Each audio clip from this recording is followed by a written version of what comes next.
Hello बच्चों, स्वागत करता हूं आज की क्लास में। इसके पहले वाले क्लास में मैंने भारत के जो संविधान के अंतर्गत अनुसूचियों के बारे में बताया था।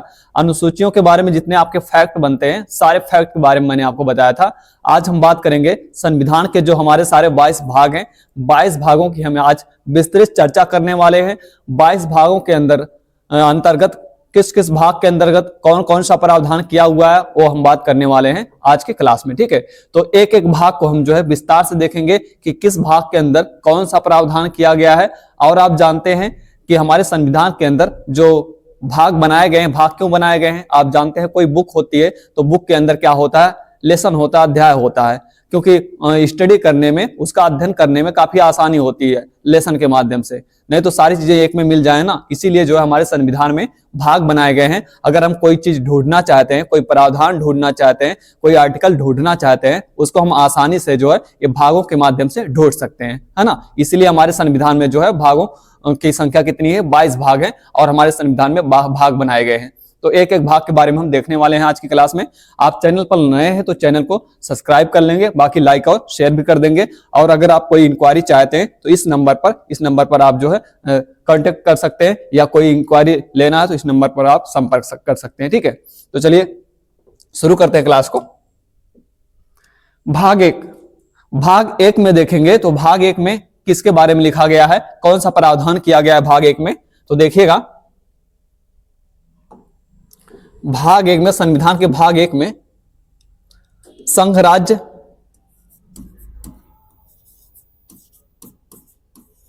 राज्य एवं उसके क्षेत्र के बारे में, उसके क्षेत्र के बारे में। ठीक है, पहले भाग में, संविधान के हमारे पहले भाग में क्या लिखा गया है? संघ राज्य एवं उसके क्षेत्र के बारे में। और आपका जो भाग 2 है, हमारे संविधान के भाग 2 में नागरिकता के बारे में प्रावधान किया गया है। नागरिकता के बारे में, नागरिकता के बारे में।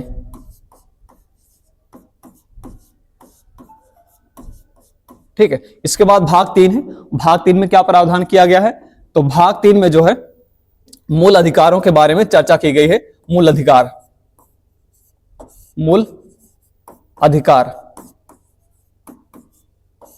जिसको हम मौलिक अधिकार भी कहते हैं, या जिसको हम क्या कहते हैं, फंडामेंटल राइट्स कहते हैं। फंडामेंटल राइट्स या मूल अधिकार या मौलिक अधिकार कहा जाए तो तीनों बातें जो है एक ही होती है, फंडामेंटल राइट्स। ठीक है, जिसको हम क्या कहते हैं, हमने कहा इसको कहा जाता है फंडामेंटल राइट्स।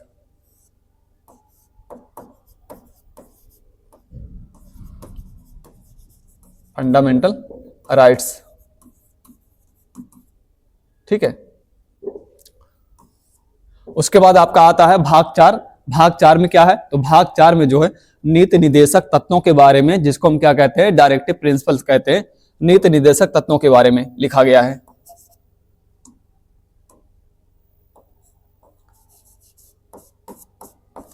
नीति निदेशक तत्व, नीति निदेशक तत्व, ठीक है, डायरेक्टिव प्रिंसिपल जिसको कहा जाता है।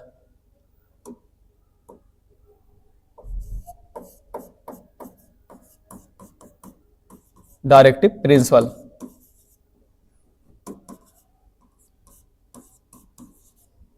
तो डायरेक्टिव प्रिंसिपल के बारे में किस भाग में लिखा गया है? भाग 4 में, जिसको हम नीति निदेशक तत्व कहते हैं। बाकी भाग 4 का है। भाग 4 का के अंतर्गत मूल कर्तव्यों का वर्णन किया गया है, मूल कर्तव्यों का प्रावधान किया गया है। मूल कर्तव्य, मूल कर्तव्य, ठीक है, जिसको हम क्या कहते हैं, मूल कर्तव्य को कहा जाता है fundamental duties. Fundamental duties, fundamental duties, ठीक है। तो जब भी आपसे पूछा जाए, भाग 1 में संघ राज्य एवं उसके क्षेत्रों के बारे में प्रावधान किया गया है।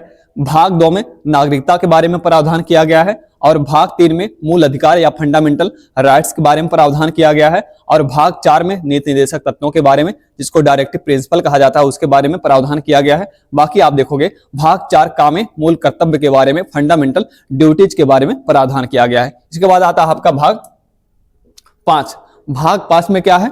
संघ। भाग 5 के अंदर संघ है। संघ के बारे में सारा प्रावधान किया गया है। संघ सरकार के बारे में सारा प्रावधान कहां किया गया है? भाग 5 में। संघ सरकार, ठीक है। और भाग 6 में किसके बारे में? तो राज्य के बारे में या राज्य सरकार के बारे में, राज्य सरकार के बारे में सारे प्रावधान किए गए हैं भाग 6 के अंतर्गत। उसके बाद आप भाग 7 देखोगे। भाग 7 आपका यहां से निरसन है, इसको निरसन कहा जाता है, निरसन कहा जाता है। भाग 7 को निरसित किया गया है, तो भाग 7 आपका निरसन है या निरसित कर दिया गया, यहां से भाग 7 को हटा दिया गया है। उसके बाद भाग 8 है। भाग 8 के अंतर्गत आप देखोगे केंद्र शासित प्रदेशों के बारे में सारे प्रावधान जो किए गए हैं भाग आपके 8 में किए गए हैं। केंद्र शासित प्रदेशों के बारे में, केंद्र शासित प्रदेश, केंद्र शासित प्रदेश,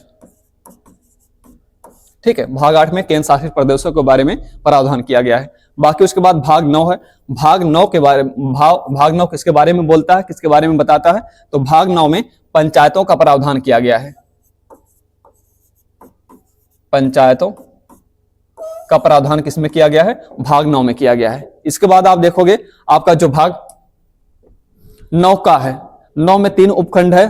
तो आप जानते हो प्रमुख रूप से भाग कितने हैं? 22 हैं। लेकिन अगर हम उपखंड मिला दें, जैसे आपका एक आपका 51 का हो जाता है, उसके अलावा आप देखेंगे तो मतलब वो क्या कहते हैं, आपका जो है 9 का हो जाता है, 9 का हो जाता है। इसके बाद अभी और आगे उपखंड देखेंगे तो सारे उपखंडों को मिला दे तो भाग कितना हो जाता है? हमारा भाग हो जाते हैं हमारे टोटल 25 हो जाते हैं। तो यहाँ पर आ गया है आपका उपखंड भाग 9 का। भाग 9 का में देखेंगे तो किसके बारे में प्रावधान है? नगर पालिकाओं के बारे में, नगर पालिकाओं के बारे में, ठीक है। उसके बाद 9 खा देखेंगे तो सहकारी जो संस्थाएं होती हैं, तो प्रशासनिक इकाई की एक और इकाई होती है सहकारी संस्थाएं, जैसे आपकी पंचायतें प्रशासनिक इकाई है या नगर पालिकाएं प्रशासनिक इकाई है, उसी तरह से एक अन्य प्रशासनिक इकाई होती है, उसको कहा जाता है सहकारी संस्थाएं। 9 खा में सहकारी संस्थाएं, सहकारी संस्थाएं, ठीक है, सहकारी संस्थाएं। तो 9 खा में आपकी सहकारी संस्थाएं हैं। उसके बाद भाग 10 है। हमारे संविधान के अंदर जो भाग 10 है, इसके अंदर किसका प्रावधान किया गया है? तो भाग 10 के अंदर आप देखोगे अनुसूचित जाति तथा अनुसूचित जनजातियों के बारे में प्रावधान किया गया है। अनुसूचित जाति, अनुसूचित जाति तथा अनुसूचित जनजाति, अनुसूचित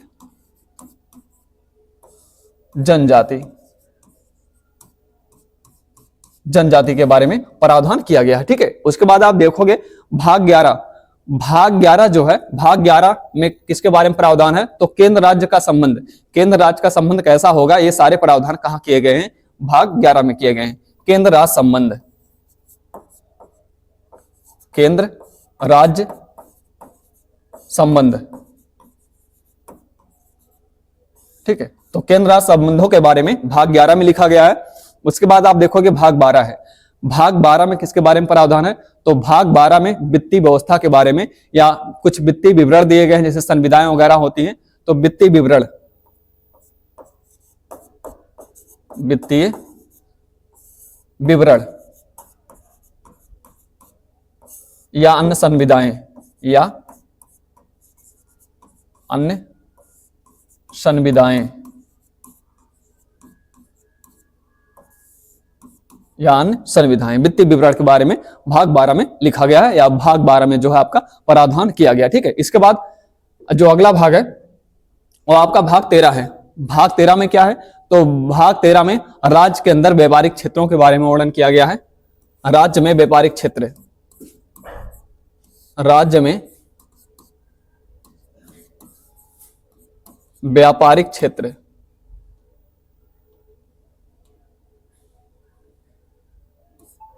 व्यापारिक क्षेत्र, ठीक है। उसके बाद आपका आता है भाग 14। भाग 14 में किसके बारे में? तो भाग 14 में जो है केंद्र और राज्य के अधीन सेवाएं, संघ या राज्य के अधीन सेवाएं, संघ या राज्य के अधीन सेवाएं, राज्य के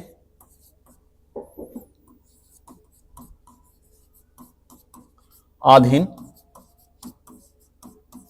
सेवाएं, ठीक है। तो संघ सरकार के अंतर्गत जैसे आप देखते हैं लोक सेवा आयोग होता है संघ के अंतर्गत, या राज्य लोक सेवा आयोग होता है, और उसके अंतर्गत जो भी सेवाएं होती है सारी सेवाओं के बारे में आपके भाग 14 में वर्णन किया गया है, भाग 14 में प्रावधान किया गया है संघ या राज्य के अधीन सेवाओं के बारे में। उसके बाद आप देखेंगे तो भाग 15 है। भाग 15 में किसके बारे में प्रावधान किया गया है? निर्वाचन के बारे में,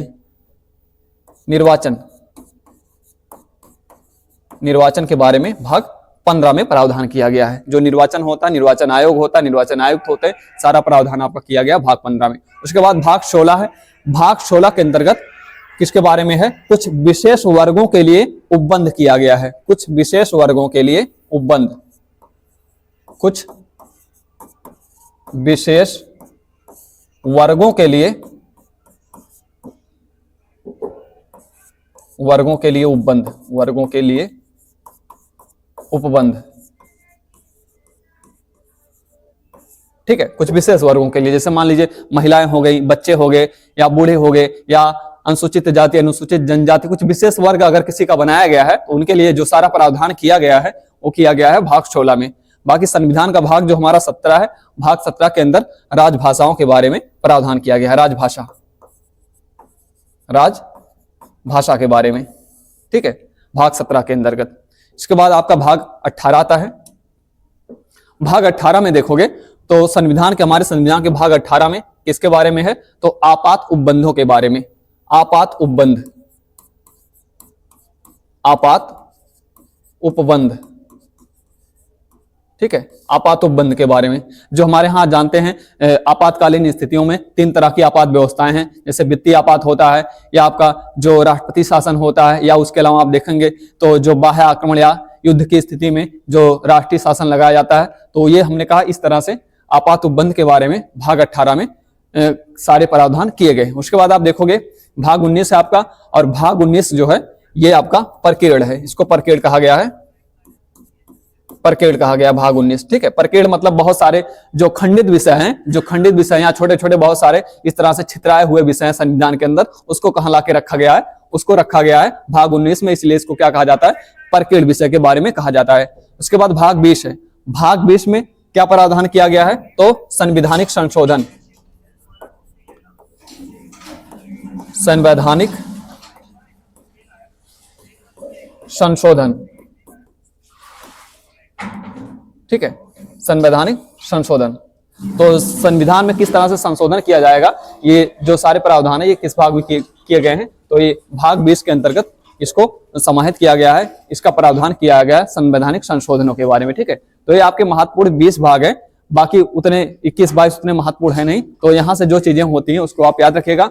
बाकी आप जानते हो भागों के अंतर्गत अनुच्छेदों का जो है संक्षिप्तीकरण किया गया है कि किस भाग के अंतर्गत कहां से लेकर कहां तक अनुच्छेद जो है वर्णित है, ये सारी बातें अनुच्छेदों के अंतर्गत भागों में लिखे गए हैं। जैसे आप देखोगे, मैं आपको बता रहा हूं यहां पर, तो देखिए भाग 1 जो है संघ राज्य एवं उसके क्षेत्र के बारे में है। तो अनुच्छेद यहां पर देखोगे तो भाग 1 के अंतर्गत देखोगे अनुच्छेद 1 से लेकर 5 तक वर्णन है। अनुच्छेद 1 से लेकर 1 से 5 तक, ठीक है, 1 से लेकर 5 तक संघ एवं उसके राज्य क्षेत्रों के बारे में वर्णन किया गया है। उसके बाद देखोगे नागरिकता के बारे में, तो नागरिकता के बारे में अनुच्छेद 5 से लेकर 11 तक वर्णन किया गया है नागरिकता के बारे में, कि नागरिकता कैसे प्राप्त होती है, नागरिकता कैसे खो जाती है, भारत के संदर्भ में नागरिकता कैसी है, विदेशियों के संदर्भ में नागरिकता कैसी है, ये सारी बातें जो है आपको देखोगे तो ये अनुच्छेद 5 से लेकर 11 तक सारी बातें लिखी गई है हमारे संविधान के अंतर्गत भाग 2 में। उसके बाद भाग 3 आता है आपका, और भाग 3 में मूल अधिकार के बारे में, फंडामेंटल ड्यूटीज के बारे में, और ये है आपका 12 से लेकर 35 तक, अनुच्छेद 12 से 35 तक। तो 12 से लेकर 35 तक हमारे मौलिक अधिकारों के बारे में, हमारे फंडामेंटल जो है राइट्स के बारे में लिखा गया है। उसके बाद नीति निर्देशक तत्व है, और नीति निर्देशक तत्वों के अंदर जो डायरेक्टिव प्रिंसिपल है, इसके अंतर्गत देखोगे तो ये किस अनुच्छेद में है नीति निर्देशक तत्व, तो ये है आपका 36 से लेकर, अनुच्छेद 36 से 51 तक, 36 से 51 तक लिखा गया है डायरेक्टिव प्रिंसिपल के बारे में, या आप कहोगे नीति निर्देशक तत्वों के बारे में। उसके बाद आपका आता मूल कर्तव्य, और मूल कर्तव्य जो देखोगे 4 का में, ये 51 का में है। अनुच्छेद कौन सा है? 51 का, अनुच्छेद 51 का है। ठीक है, तो ये हो गया हमारा भाग 4। इसके बाद देखोगे तो आप स्क्रीनशॉट लेना चाहते तो इसका स्क्रीनशॉट ले लेंगे, क्योंकि इस तरह से आप चीजें कहीं पर आप पाएंगे नहीं, तो आप इस तरह से इसको देख सकते हैं। बाकी मैं इसको समझा रहा हूं क्या चीजें किसके अंतर्गत कहां तक है ना। इसके बाद अगला है आपका भाग 5, संघ सरकार। तो संघ सरकार के बारे में आप देखोगे अनुच्छेद 52 से लेकर, अनुच्छेद 52 से लेकर 151 तक, 151 तक। ठीक है, तो संघ सरकार के बारे में अनुच्छेद 52 से लेकर 151 तक सारे प्रावधान किए गए हैं, सारे आर्टिकल लिखे गए हैं। उसके बाद भाग 6 है राज्य सरकार के बारे में, और ये जो अनुच्छेद है आपके अनुच्छेद 152 से लेकर 152 से लेकर कहां तक? आपका 237 तक, 237 तक सारे आर्टिकल लिखे गए हैं भाग 6 के अंदर। जो राज्य सरकारें हैं, राज्य सरकारों के बारे में सारे प्रावधान लिखे गए हैं भाग 6 में, अनुच्छेद 152 से लेकर 237 तक। उसके बाद आपका आता है भाग 7। भाग 7 आपका निश्चित है, लेकिन एक और अनुच्छेद कौन सा है? 238, अनुच्छेद 238। ठीक है, इसके अंतर्गत। उसके बाद आपका आता है भाग 8। भाग 8 केंद्र शासित प्रदेशों के बारे में। जैसे हमारे 8 केंद्र शासित प्रदेश है ना, वर्तमान में 28 राज्य हैं, बाकी 8 केंद्र शासित प्रदेश हैं। तो 8 केंद्र शासित प्रदेशों के बारे में आप देखोगे तो आपका जो भाग 8 है केंद्र शासित प्रदेशों के बारे में, तो अनुच्छेद 239 से लेकर, अनुच्छेद 239 से लेकर कहां तक है? तो 242 तक, 242 तक। ठीक है, केंद्र शासित प्रदेशों के बारे में आर्टिकल लिखे गए हैं। उसके बाद आप देखोगे पंचायतें हैं, जो ग्राम पंचायतें होती हैं। तो पंचायतों के अंतर्गत आप देखोगे पंचायतें जो आपके अनुच्छेद 243 से लेकर, अनुच्छेद 243 का से लेकर अड़ा तक, 43 का से अड़ा तक। ठीक है, तो ये जो आप 243 का देख रहे हैं, तो अनुच्छेदों का जो है उपखंड है। जैसे कोई अनुच्छेद होता है, अनुच्छेद मान लीजिए 1 है, अगर उसमें आवश्यकता पड़ जाती है कुछ जोड़ने की, उसी से संबंधित जोड़ने की, तो हम उसका एक उपखंड बना देते हैं, 1 का, या इस तरह से 2 का, इस तरह से बनाते रहते हैं। ठीक है, इसीलिए तो हमारे सारे अनुच्छेद कितने हो चुके हैं आज तक? 470 अनुच्छेद हो चुके हैं। नहीं तो मूल अनुच्छेद कितने हैं? 395 ही है। टोटल मूल अनुच्छेद कितने हैं? 395, लेकिन हमने कहा बहुत सारे उपखंड बना दिए हैं, इस कारण हो चुके हैं आज तक 470 अनुच्छेद। तो पंचायतों के बारे में अनुच्छेद 243 का से लेकर अड़ा तक है। इसके बाद नगर पालिकाएं हैं, भाग 9 का के अंतर्गत नगर पालिकाएं, और नगर पालिकाओं के बारे में देखेंगे तो अनुच्छेद 243 ता से लेकर तो या छा तक, या छा तक उपखंड है। ता से लेकर या छा तक उपखंड बनाया गया है। तो अनुच्छेद 243 ता से लेकर या छा तक जो है नगर पालिकाओं के बारे में सारे प्रावधान, सारे आर्टिकल लिखे गए हैं। उसके बाद भाग 9 खा है सहकारी संस्थाएं। तो सहकारी संस्थाओं के अंतर्गत देखोगे तो सहकारी संस्थाएं जो है अनुच्छेद अनुच्छेद 243 या जा से 243 या जा से लेकर आप देखोगे तो या ना तक है। ठीक है। उसके बाद भाग 10 है अनुसूचित जाति तथा अनुसूचित जनजातियों के बारे में। ये आपका जो आर्टिकल है ये अनुच्छेद 244 से लेकर 244 का तक है। मतलब दो आर्टिकल हैं, एक 244 है, एक 244 का है। एक में जो है अनुसूचित जाति के बारे में और एक में जो है 244 का में अनुसूचित जनजाति के बारे में लिखा गया है। उसके बाद भाग 11 है। भाग 11 के अंतर्गत आप देखोगे केंद्र राज्य संबंध है। केंद्र राज्यों का संबंध किस प्रकार से होगा, और केंद्र राज्य संबंधों के अंतर्गत देखोगे तो ये जो आपका केंद्र राज्य संबंध है तो ये जो है आपका 245 से लेकर अनुच्छेद 245 से लेकर 263 तक है। 263 तक प्रावधान किया गया है केंद्र राज्य संबंधों के बारे में। सारे आर्टिकल मतलब 245 से आर्टिकल शुरू होता है, 263 पर जाकर समाप्त होता है केंद्र राज्य का जो संबंध है उसको वर्णन करने के लिए। उसके बाद भाग 12 है वित्तीय विवरण या अन्य संविदाएं के बारे में। और भाग 12 में आप देखोगे तो ये अनुच्छेद है आपका 264 से लेकर अनुच्छेद 264 से लेकर आपका है 300 का तक। 264 से 300 का तक है। 300 का तक। उसके बाद आपका आता है जो है भाग 13। भाग 13 है राज्य में व्यापारिक क्षेत्र, राज्य के अंदर जो व्यापारिक क्षेत्र है उसके बारे में। और ये है आपका अनुच्छेद कहां से लेकर कहां तक, तो यह है अनुच्छेद हो गया हमारा 264 से लेकर 300 का तक। और ये है आपका अनुच्छेद 301 से लेकर 307 तक। ठीक है। तो व्यापारिक क्षेत्रों के बारे में अनुच्छेद 301 से लेकर 307 तक वर्णन किया गया है। उसके बाद भाग 14 है संघ या राज्य के अधीन सेवाएं। संघ या राज्य के अधीन सेवाएं, तो यह है आर्टिकल आपका आर्टिकल 308 से लेकर 308 से लेकर आप देखोगे तो ये आपका 307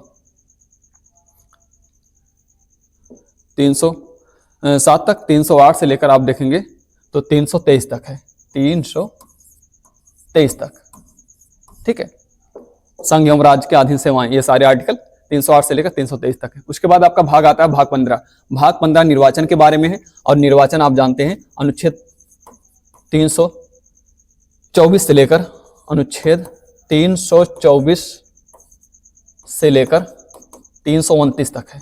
329 तक। ठीक है। सारे प्रावधान किए गए हैं। उसके बाद भाग 16 है। भाग 16 के अंतर्गत आप जानते हैं कुछ विशेष वर्गों के लिए उपबंध किए गए हैं। और इसमें देखोगे तो यह अनुच्छेद 340 से लेकर 330 से लेकर 330 से लेकर कहां तक है, 342 तक। 342 तक। ठीक है। कुछ विशेष वर्गों के लिए उपबंध के बारे में 330 से लेकर 342 तक। उसके बाद आप देखोगे राजभाषा के बारे में। और राजभाषा हमारा जो है आर्टिकल 343 से कहां तक है, 351 तक है। 351 तक। ठीक है। 351 तक। तो यहां से स्क्रीनशॉट ले सकते हैं सारी चीजों को देखने के लिए कि कौन से अनुच्छेद और किस भाग के अंतर्गत रखे गए हैं। इसके बाद आता है आपका भाग 18 आपात उपबंध। और आपात उपबंध देखेंगे तो किस आर्टिकल के अंतर्गत है, तो आपात उपबंध आपका कहां से लेकर कहां तक है, तो 352 से लेकर अनुच्छेद 352 से लेकर कहां तक है, 352 से आपका 360 तक। 360 तक मतलब 52, 53, 54, 55, 56, 57, 58, 59, 60 इतने सारे आर्टिकल इस भाग के अंतर्गत आपके भाग 18 के अंतर्गत आपात उपबंधों के अंतर्गत आते हैं। उसके बाद भाग 19 है परकेड़। परकेड़ मैंने कहा कि जो बिखरे हुए सारे सब्जेक्ट, बिखरे हुए जो सारी चीजें हैं उसको यहाँ पर रखा गया है। और यह है आपका 361 से लेकर अनुच्छेद 361 से लेकर कहां तक, 367 तक, 367 तक। ठीक है, उसके बाद आपका आता है भाग 20 संवैधानिक संशोधन। और संवैधानिक संशोधन कहां से कहां तक है, तो ये किस अनुच्छेद में है, 368 में है, अनुच्छेद 368 के अंदर। ठीक है, तो ये सारे भाग थे। भाग के बारे में मैंने आपको बताया कि हमारे संविधान के अंदर जो प्रमुख भाग हैं और उस भाग के अंदर कौन सी चीजें हैं आपको हमेशा याद रखना चाहिए कि, और आर्टिकल कौन कौन से हैं ये भी चीजें याद रखना चाहिए। तो यहां से मैं एक बार आपको 1 सेकंड में रिवाइज करा देता हूं। तो प्रमुख बातें क्या क्या याद रखना है आपको, तो आप देखिएगा जब भी आपसे पूछा जाए भाग 1 में क्या है, संघ एवं उसके राज्य क्षेत्रों के बारे में, भाग 2 में नागरिकता के बारे में, भाग 3 में मूल अधिकार के बारे में, और भाग 4 में नीति निर्देशक तत्वों के बारे में, भाग 4 का में मूल कर्तव्य के बारे में। यही आपको ज्यादा याद रखना होता है। आर्टिकल थोड़ा सा नहीं याद रखेंगे तब भी चल जाएगा, लेकिन ये जरूर आपको पता होना चाहिए मूल अधिकार किस भाग में है, नीति निर्देशक तत्व किस भाग में है, मूल कर्तव्य किस भाग में है। इसके बाद आप देखोगे तो भाग 5 में संघ सरकार के बारे में, भाग 6 में राज्य सरकार के बारे में, भाग 7 में निरसन है ये आपका, भाग 8 में केंद्र शासित प्रदेशों के बारे में, और भाग 9 में पंचायतों ग्राम पंचायतों के बारे में, या उसके बाद आपका भाग 9 का नगर पालिकाओं के बारे में, 9 का सहकारी संस्थाओं के बारे में, और भाग 10 अनुसूचित जाति अनुसूचित जनजातियों के बारे में, और भाग 11 है केंद्र राज्य संबंध के बारे में, और भाग 12 है वित्तीय विवरण या अन्य संविदाओं के बारे में। ये कभी पूछा नहीं जाता आपसे भाग 12 के बारे में। ठीक है, उसके बाद भाग 13 है राज्य एवं व्यापारिक क्षेत्र के बारे में, ये भी आपसे कभी नहीं पूछा जाता। भाग 14 के बारे में पूछा जाता है संघ या राज्य के अधीन सेवाओं के बारे में, भाग 14 में पूछा जाता है। और भाग 15 बहुत पूछा जाता है, भाग 15 किसके बारे में, निर्वाचन के बारे में है। और भाग 16 के बारे में पूछा जाता है कुछ विशेष वर्गों के लिए उपबंध के बारे में। ठीक है, और भाग 17 तो बहुत पूछा जाता है राजभाषा के बारे में, भाग 17 सबसे ज्यादा पूछा जाता है। भाग 17 में क्या है, राजभाषाएं हैं। उसके बाद भाग 18 है, और ये भी पूछा जाता है भाग 18 में किसका प्रावधान है, आपात उपबंधों के बारे में है। और भाग 19 है आपका परकीड़ है, इसको पूछा नहीं जाता कभी आपसे। और भाग 20 के बारे में पूछा जाता है हमारा संवैधानिक जो संशोधन है। भाग 20 में क्या है, तो संवैधानिक संशोधन या संविधान में हम किस प्रकार से संशोधन करते हैं ये बात लिखी गई है। तो ये मैंने आपको जो संविधान के अंदर महत्वपूर्ण भाग हैं और उन भागों में क्या क्या प्रावधान किया गया है ये मैंने सारी चर्चा आपके सामने की है। तो यहाँ से जो चीजें हमने बताया कि जो महत्वपूर्ण होती है उसको याद रखिएगा। बाकी इसके पहले मैंने अनुसूचियों के बारे में आपको बताया हुआ है, विस्तार से चर्चा किया हुआ है। जो अनुसूचियों से पूछा जाएगा उस क्लास से बाहर नहीं बातें आएंगी, और यहाँ से जब भी भागों के बारे में आपसे पूछा जाएगा तो भागों के अंतर्गत यही सारी बातें आपसे पूछी जाती हैं, किस आर्टिकल से लेकर किस आर्टिकल तक है या किस भाग में कौन सा प्रावधान किया गया है। ठीक है, तो मिलते हैं अगले क्लास में, तब तक के लिए थैंक यू वेरी मच।